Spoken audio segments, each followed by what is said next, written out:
대선이 불과 며칠 앞으로 다가온 가운데 여론조사 공표가 금지되는 이른바 깜깜이 기간 직전에 실시된 마지막 대규모 여론조사 결과가 오늘 발표됐습니다. 무려 6,001명을 대상으로 한 조사에서 이재명 후보와 김문수 후보 간의 격차는 단 5.1%포인트, 서울에서는 오차 범위내 초접전입니다. 이번 영상에서는 이 여론조사의 의미와 지역, 연령, 정당별 흐름을 낱낱이 분석해드리겠습니다.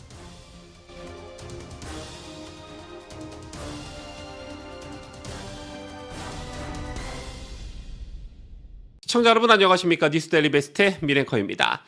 오늘 오전 다른 방송에서도 이재명 후보와 김문수 후보가 초접전을 벌이고 있다는 여론조사 결과를 여러분께 보도해드렸습니다만 오늘 오후에도 주목할 만한 여론조사 결과가 또 나왔습니다.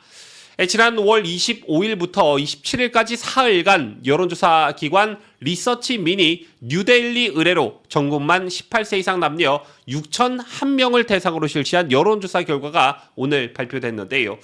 이 조사에서 이재명 더불어민주당 후보는 46.9%, 김문수 국민의힘 후보는 41.8%를 기록했습니다. 격차는 5.1%포인트로 오차 범위를 감안할 때 승부는 여전히 예측 불허입니다. 무엇보다 이 조사는 여론조사 공표가 금지되기 직전 사실상 막차로 발표된 최대 규모 조사라는 점에서 주목을 받고 있습니다. 통상 1,000명 안팎으로 이루어지는 조사와는 달리 6,000명이 넘는 모집단을 기반으로 했기 때문에 민심의 마지막 흐름을 가늠할 수 있는 정점의 여론조사로 평가할 만합니다. 좀 더 자세한 사안을 살펴보면 가장 중요한 서울에서는 이재명 42.9%, 김문수 43.4%로 나타났습니다. 불과 0.5%포인트 차이. 아시다시피 서울 유권자는 전체 유권자의 18.7%를 차지하는 최대 격전지입니다. 지난 20대 대선에서도 서울을 가져간 윤석열 전 대통령이 최종 승리를 거뒀다는 점을 고려할 때 이번 선거 역시 서울의 향배가 결정적일 것입니다. 자, 그런가 하면 경기 인천에서는 이재명 후보가 50.2%, 김문수 후보는 40.3%로 오차 범위를 넘는 격차가 나타났지만 서울과 함께 수도권 전체를 놓고 볼 때는 여전히 예민한 접전 진행 중입니다. 여기에 수도권은 전체 유권자의 42% 이상이 몰려있는 핵심 지역입니다. 수도권에서 뒤처지면 전국 승리도 어려운 구조라고 말씀드릴 수가 있겠는데요. 그리고 TK 지역에서는 김문수 후보가 61.3%를 얻어 이재명 후보 27.6%를 크게 앞섰고 PK 지역도 김문수 47.4%, 이재명 41.1%로 김문수 후보가 우세했습니다. 자, 반면 호남 지역에서는 이재명 후보가 무려 69.8%를 얻어 김문수 후보를 압도했으며 강원, 제주, 충청 등에서는 이재명 후보가 소폭 앞서는 양상이었습니다. 자, 호남에서 69.8% 거의 70%의 지지율을 기록하고 있는 이재명이라는 점을 감안할 때 TK 지역에서의 김문수의 61.3%는 아직도 TK 지역에서의 결집이 정점에 달하지 못했다. 이 점은 남은 선거 기간 또 하나의 숙제로 남겨질 듯합니다. 자, 그리고 서울 지역에서의 부연 설명을 더 해드리자면 이 여론조사에서 이재명 후보는 42.9, 김문수 후보는 43.4%를 기록하며 초접전을 벌이고 있습니다. 서울 지역의 특성상 막판 민심의 이동이 선거 결과를 좌우할 수 있기 때문에 각 캠프는 서울 표심 공략에 총력전을 벌일 것으로 보여집니다. 흥미로운 점은 여론조사 공정위 데일리안 의뢰로 발표한 서울 지역 조사에서는 이재명 42.4, 김문수 40.2%로 초접전이었고 넥스트 리서치 조사에서 역시 이재명 40.7%, 김문수 37.5%로 나타났다는 겁니다. 조사 방식과 기간 차이를 감안하더라도 서울은 말 그대로 한 표 한 표가 선거 결과를 좌우할 결정적 변수로 부상하고 있습니다. 서울에서 이기면 본선에서 이긴다는 말이 괜히 나온 게 아닙니다. 2000년대 들어 서울 승리 없이 대권을 거머쥔 사례는 박근혜 전 대통령 단 한 명뿐입니다. 그것도 전국적 압도적 지지가 있었기 때문에 가능한 일이었습니다. 자, 김문수 후보에게도 서울은 저도 비슷하게 져야 이기는 곳이 아니라 반드시 이겨야 이길 수 있는 곳입니다.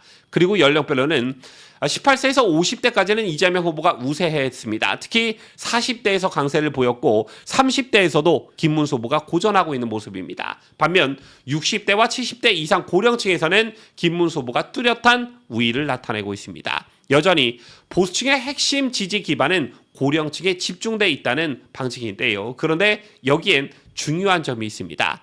바로 투표율입니다. 젊은 층은 여론조사에서는 적극 응답하지만 실제 투표율에서는 고령층보다 현저하게 낮은 경향이 있습니다. 반면 60대 이상은 기표소로 향하는 발걸음만큼은 언제나 신뢰할 수 있는 그런 집단, 그런 연령대라는 것이죠. 자, 따라서 김문수 후보에게는 이 고령층의 높은 투표율이 결정적 승부처로 작용할 수가 있습니다. 그리고 이준석 개혁신당 후보는 전국 지지율 7.9%, 서울에서는 9.4%로 나왔습니다.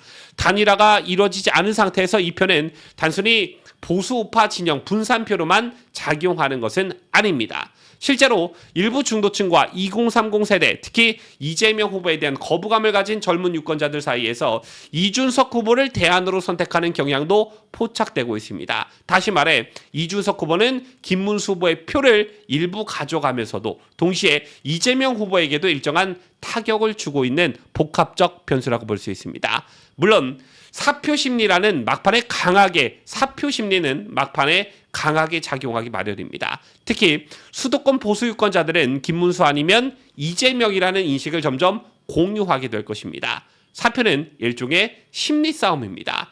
이재명 후보를 막기 위해 마지막의 판단을 달리하는 중도층들은 분명 존재한다는 것입니다.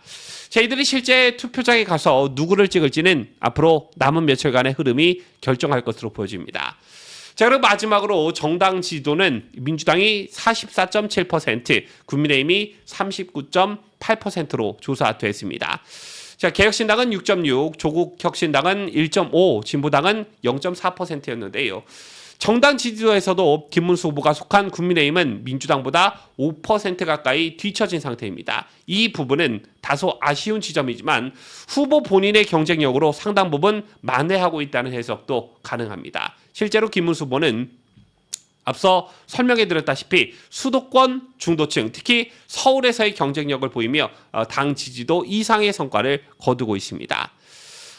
이번 여론조사의 핵심은 크게 5가지 정도로 요약할 수 있을 것 같습니다. 첫째, 이재명 후보가 전체적으로는 앞서고 있지만 격차는 점점 줄어들고 있다. 우리가 흔히 말하기를 여론조사는 흐름이 중요하다, 이런 말을 곧 하곤 하는데요. 깜깜이 구간에 접어들기 전 다수의 여론조사에서 나타나는 일관된 흐름은 이재명은 정체 및 하락, 반면 김문수는 상승세, 이렇게 요약할 수 있다는 점에서 대역전을 기대하게 만듭니다. 그리고 둘째, 김문수 후보는 고령층과 TK, PK에서 강세를 보이며 보수 핵심 지지층의 결집을 이끌어내고 있습니다. 특히나 고령층에서의 절대 강세는 투표율이 젊은 세대들에 비해 확연히 높다라는 점에 기대를 걸 수 있는 그런 부분이라 말씀드릴 수 있겠습니다. 또한 셋째, 서울이 결정적 승부처로 떠오르면서 서울 표심 전쟁이 본격화됐다는 점입니다. 지난 총선에서 민주당이 서울 지역구를 거의 싹쓸이하면서 걱정이 앞서는 곳이 바로 서울이었지만 이곳에서 박빙 구도를 형성했다는 것 역시 긍정적 요소라 볼 수 있습니다. 그리고 넷째, 비록 단일화는 이루지 못했지만 이준석 후보로 인해 발생하는 사표 심리가 실제 투표장에서는 더욱 심화될 것이다 라는 점이고요. 따라서 결론적으로 보면 이재명의 대세로는 이미 무너졌고 남은 시간 동안 어느 진영이 더 많은 유권자를 투표장으로 이끌어낼 수 있느냐, 바로 그 싸움이다 라는 결론에 이르게 됩니다. 다시 강조해서 말씀드리지만 이번 대선은 투표장에 나오는 유권자가 누구냐에 따라 승부가 갈릴 것입니다. 특히 보수파 진영은 높은 투표율과 결집이 필요한 시점입니다. 지지율은 하루 사이에도 뒤바뀔 수 있지만 한 표는 하루 만에 바꿀 수가 없지요. 끝까지 투표를 독려하고 보수파 진영의 힘을 보여주는 것이 이번 대선의 최대 과제가 될 것입니다. 지금까지 저는 자유대한민국을 소화하는 뉴스데일리 베스트 미네커였습니다.